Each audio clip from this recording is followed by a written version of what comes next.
അബേട്ടാ എല്ലാം ശരിയാവും. നിങ്ങൾക്ക് യോഗമില്ല എന്ന് വിചാരിച്ചാൽ മതി.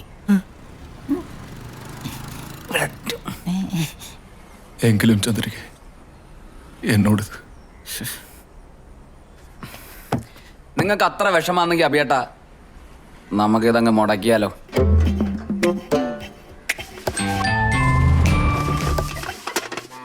ഈ കല്യാണം മുടക്കൽ കുറച്ച് റിസ്ക് ഉള്ള പരിപാടിയാണ്, പക്ഷെ ലാഭം ഏർപ്പാടാണ്.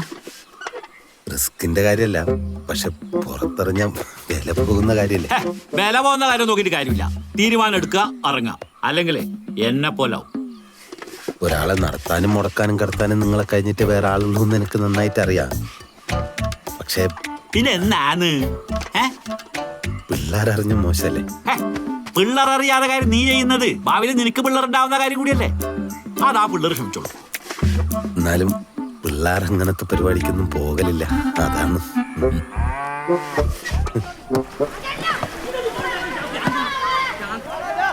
ചന്ദ്രിക രവീന്ദ്രൻ ഒരു അടഞ്ഞ അധ്യായമായി മാറ്റും. സ്വന്തം നാട്ടിൽ നിന്ന് തന്നെ അടിവാങ്ങി ചേരുവോ ചങ്ങായി? അബിയേട്ട നിങ്ങളൊന്നും മിണ്ടാണ്ടിരി. ഇത് ഓന്റെ സ്ഥിരം പരിപാടിയാണ്, ആത്മാർത്ഥ പ്രണയമൊന്നുമല്ല. ഈ ആവേശത്തിൽ ഓൻ്റെ കൂടെ ഓള് പോയാൽ ഓളുടെ ജീവിതം കുട്ടിച്ചോറാവും. കല്യാണം മുടക്കുന്ന എല്ലാ നാറികളും ഇതേ ഡയലോഗ് പറയുന്നത് ഞാൻ കേട്ടിട്ടുണ്ട്. ഇലയ്ക്കും മുള്ളിനും കേടില്ലാതെ രണ്ടും രണ്ട് പാത്രത്തിലാക്കാം. കിര പിടിച്ച ആകെ നാറും. ചതിയും വന്നിട്ട് എല്ലാം ഉൾപ്പെടും. നാട്ടുകാരുടെ വീട്ടുകാരുടെ മുഖത്ത് നോക്കാൻ പറ്റില്ല. അതുപോട്ടെ, പവിയേട്ടനോട് എന്ത് പറയും?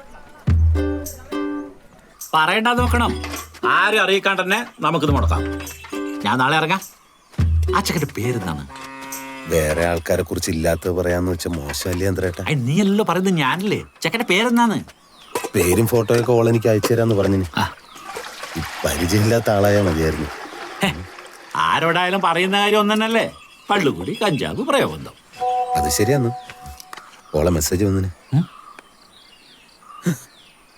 ഇത് നടക്കൂല ചന്ദ്രേട്ടാ, ഇത് ബിബീഷാന്ന്. എന്റെ തോളിൽ കൈയിട്ട് കിടക്കുന്ന ചെക്കനാന്ന്. ഓന്റെ കല്യാണം ഞാൻ എങ്ങനെ മുടക്കല്? അതെ, ഇതാ ബാലരേഖനല്ലേ. അല്ല ചന്ദ്രേട്ടാ, നമുക്കിത് മുടക്കാം. ഓനെ കുറിച്ച് എനക്ക് എല്ലാം അറിയുന്ന സ്ഥിതിക്ക് ഞാനിത് മുടക്കിയില്ലെങ്കിൽ തെറ്റല്ലേ? ഇപ്പെങ്കിലും എനിക്ക് നിന്റെ സ്വന്തം കാര്യം നോക്കാൻ തോന്നിയല്ലോ ദേവി. ഇവൻ ഈ പിള്ളേരപ്പുറം കറങ്ങി നടക്കുന്നത് ഇല്ലാണ്ടാക്കി കൂടെ നിങ്ങൾക്ക്? അപ്പോഴെങ്കിലും ഞാൻ ഇത്തിരി മനസ്സമാനായിട്ട് നടക്കുന്നത് നിങ്ങൾക്ക് പിടിക്കുന്നില്ല? ഞാൻ എപ്പോഴും പറയല് ദേവി, ഇവൻ ആ പിള്ളേർപ്പുറം കൂടി നടക്കുമ്പോഴും അവർ കോപ്രായത്തിന്റെ കൂടെയൊക്കെ നിൽക്കുമ്പോൾ അവൻ ആ സമയത്ത് ജീവിക്കുന്നതിൽ ഒരു തോന്നലുണ്ട്. അതും വേണ്ടേ അല്പോ. എന്നാലും ഒരു ഉത്തരവാദിത്തം വേണ്ടത് ഇന്ന് പറയുന്നത് എനിക്ക് തിരിഞ്ഞില്ലപ്പാ. എല്ലാം നിർത്തും. എല്ലാവരുടെ പ്രശ്നത്തിനും പരിഹാരം ഉണ്ടാക്കി.